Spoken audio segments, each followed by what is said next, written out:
Hi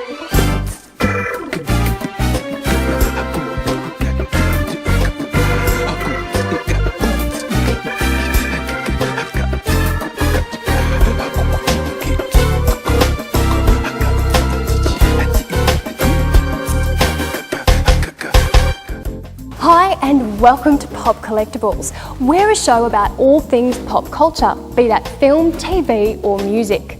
Now this is where we showcase things that we can relate to as we've either played with it, read it, listened to it or watched it on the big screen. We're a show about collecting in the 21st century. On the show this week, we take in a Michael Jackson obsession, we scour around a prop builder's house of fun and visit with a train set enthusiast. But first, we take a visit to old school Battlestar Galactica. So Pete, old school or new Battlestar Galactica? Well DJ, I actually like both. I'm not overly fond of the new show, but I love the new releases of the old Battlestar Galactica toys. And why haven't you found favour with the new series? I guess it's being old-fashioned and wanting to know the story, getting it described to you as a matter of fact, and you know, it's easy to watch. I'm of the opinion, why change a good thing? The old Cylon was the ultimate for me. Are the old school toys still coming out? They are, in fact. This Cylon behind me here was released 2005, and there is a new Adama and Starbuck. What's the highest price you've paid for Battlestar? Well, that's a good question. I did buy a very odd thing, a latch hook kit, which is something that you would make at home with wool. You would make a mat or a wall hanging, and I think that cost me $250 American. What's the most expensive item out there? There are toys that were made in Canada towards the end of the TV series that weren't released worldwide, and I'm lucky enough to have one of those, which currently is valued at $650 American, and that's a land ram, they call it, which was like a armoured personnel carrier that they would take to planets. Pete, which pieces are rare or pretty unusual? I have some oddball things in there, DJ. I've got a handmade ceramic Cylon, which I guess was made in a pottery class.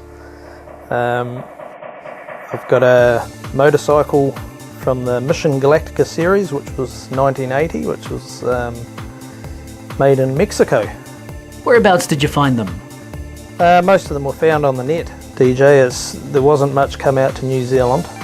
Basic figure series from the 70s, and a couple of the vehicles, and there's the odd necklaces and badges and things like that, jigsaw puzzles.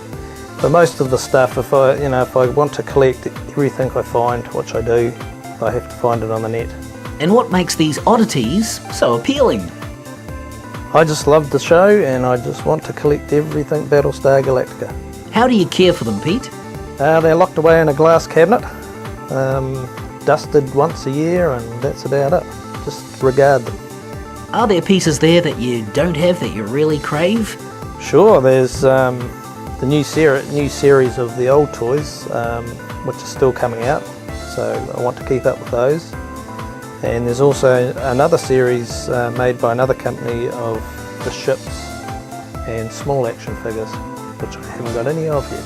From what you do have so far, what's your favourite piece? I think the oddest piece, which is the latch hook kit.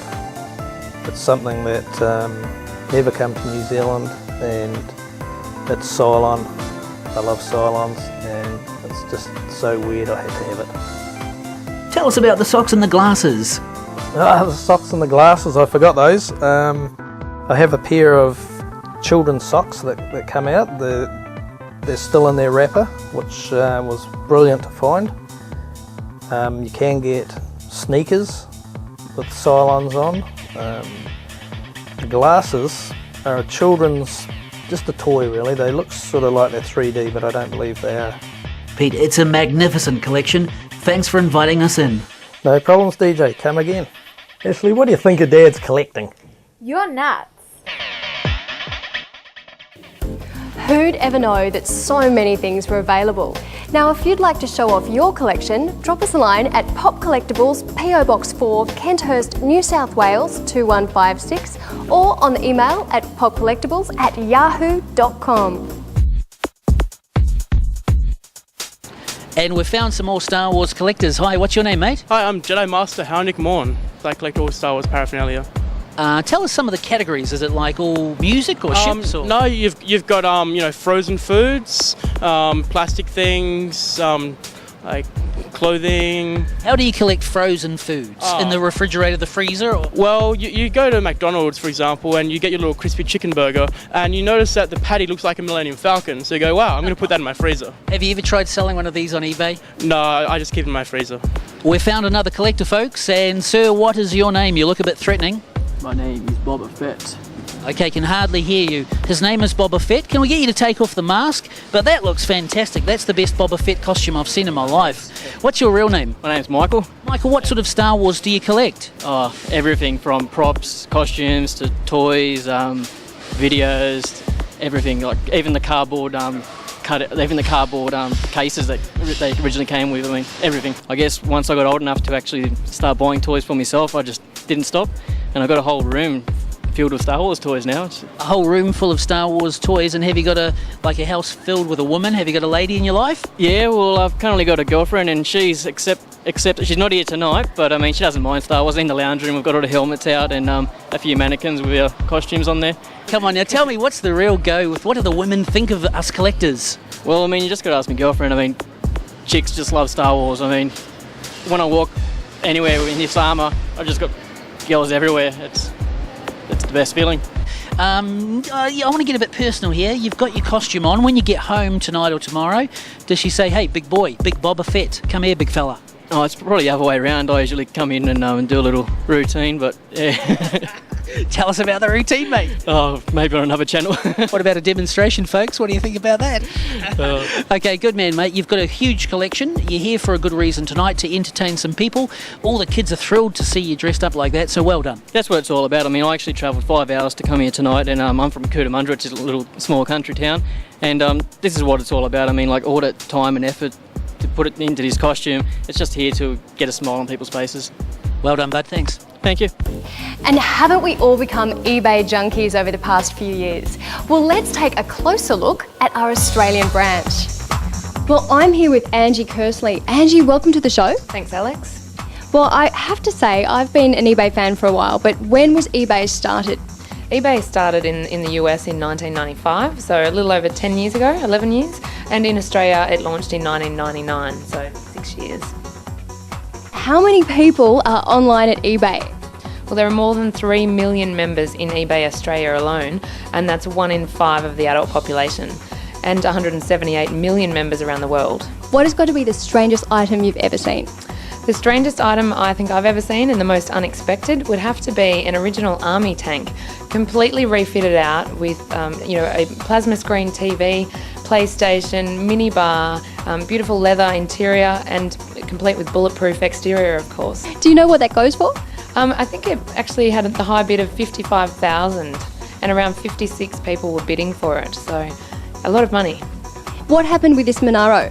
So this was the last ever Holden Monaro. It was auctioned off for charity, the Leukemia Foundation, and it sold for a whopping $187,000. And it is in fact the highest priced item ever sold on eBay in Australia. Now, I know there are some huge Beatles fans out there, Michael Jackson being one of them, and I don't know if he's actually seen this on eBay, but we've got some seashells with the Beatles photo sort of image in them. That's right, naturally formed, according to this eBay seller. 4 seashells, 4 beetle heads, perfect for the ultimate beetle collector. How much are we looking at for these 4 amazing seashells? For $40, you get a unique Beatles item as part of your collection. And now we've absolutely saved the best for last. Our last piece to look at today of unique items is an Elvis Presley gold nugget. Now, where was this found? 23 inches under the ground right here in Australia. So Elvis lives underground in Australia. So it would seem now he lives on eBay, but if you do want a piece of Elvis Presley memorabilia and you have everything else, all the stock standard items, get something different. $200, you've got an Elvis nugget. I'd be buying the nugget. Don't go anywhere, because soon we check out collections of train sets, film props, and find out how to care for comics.